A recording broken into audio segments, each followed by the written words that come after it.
Iran America Israel യുദ്ധം ആരംഭിച്ചിട്ട് ഇന്ന് 3 മാസം തികയുന്നു. സമാധാന ചർച്ചകൾ തുടരുമ്പോഴും ഹോർമുസ് കടലിടുക്കിന്റെ നിയന്ത്രണത്തിന്റെ കാര്യത്തിൽ ഉൾപ്പെടെ അമേരിക്കയും ഇറാനും വിട്ടുവീഴ്ചയില്ലാതെ സമീപനമാണ് സ്വീകരിക്കുന്നത്.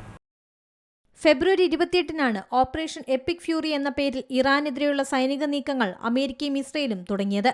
ഇറാനിലെ ആണവ നിലയങ്ങൾ, മിസൈൽ വിക്ഷേപണ കേന്ദ്രങ്ങൾ, ഭരണകൂട ആസ്ഥാനങ്ങൾ എന്നിവ ലക്ഷ്യമിട്ടായിരുന്നു ആദ്യ ആക്രമണം.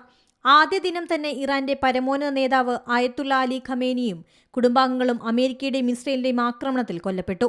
മിസൈൽ ആക്രമണത്തിൽ മിനാബിലെ സ്കൂൾ കെട്ടിടം തകർന്ന് 165 കുട്ടികൾ കൊല്ലപ്പെട്ടത് ലോകത്തെ നടുക്കിയ സംഭവം. ഇറാൻ പ്രത്യാക്രമണം ആരംഭിച്ചതോടെ സംഘർഷം രൂക്ഷമായി. ഇസ്രയേലിന് പിന്നാലെ GCC രാജ്യങ്ങളിലേക്കും മറ്റ് അറബ് രാജ്യങ്ങളിലേക്കും ഇറാൻ മിസൈൽ ആക്രമണം തുടങ്ങി. അമേരിക്കൻ സൈനിക കേന്ദ്രങ്ങൾ ലക്ഷ്യമാക്കിയായിരുന്നു ആക്രമണം. ശ്രീലങ്കയ്ക്ക് സമീപം ഇന്ത്യൻ മഹാസമുദ്രത്തിൽ ഇറാൻ കപ്പലായ ഐറിസ് ഡേനയ്ക്ക് നേരെയുണ്ടായ അമേരിക്കൻ ആക്രമണത്തിൽ 87 നാവികരാണ് കൊല്ലപ്പെട്ടത്. ആക്രമണത്തിൽ ആദ്യ ദിനത്തിൽ പരിക്കേറ്റ ശേഷം പരമോന്നത നേതാവായി തിരഞ്ഞെടുക്കപ്പെട്ട മുജ്തബ ഖമനിയെ ഇതുവരെയും പരസ്യമായി രംഗത്തു വന്നിട്ടില്ല.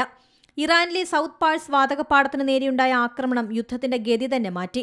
ലോകത്തെ ഏറ്റവും പ്രധാനപ്പെട്ട എണ്ണക്കടത്തുപാതയായ ഹോർമുസ് കടലിടുക്ക് ഇറാൻ പൂർണ്ണമായും അടച്ചതോടെ ആഗോളതലത്തിൽ ക്രൂഡ് ഓയിൽ വില കുതിച്ചുയരാൻ തുടങ്ങി.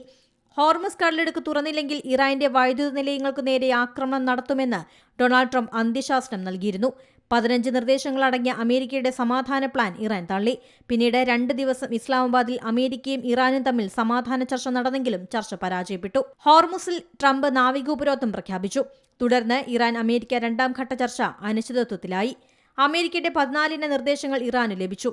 ഈ നിർദ്ദേശം ഇറാൻ തള്ളുകയും പുതുക്കിയ നിർദ്ദേശങ്ങൾ അമേരിക്കയ്ക്ക് സമർപ്പിക്കുകയും ചെയ്തു. സമാധാന ചർച്ചകൾക്കിടയിലും ഇറാനിലെ മിസൈൽ കേന്ദ്രങ്ങളെയും മൈനുകൾ വിതയ്ക്കുന്ന ബോട്ടുകളെയും ലക്ഷ്യം വെച്ച് അമേരിക്ക ആക്രമണം നടത്തി. യുദ്ധം തുടങ്ങി 3 മാസം പൂർത്തിയാകുമ്പോഴും സമാധാനം ഇപ്പോഴും അകലെയാണ്. International desk C Malayalam news. ഏറ്റവും പുതിയ വാർത്തകളും വിശേഷങ്ങളും വിരൽത്തുമ്പിലറിയാൻ സി മലയാളം ന്യൂസ് എല്ലാ ഡിജിറ്റൽ പ്ലാറ്റ്ഫോമുകളിലും ലഭ്യം.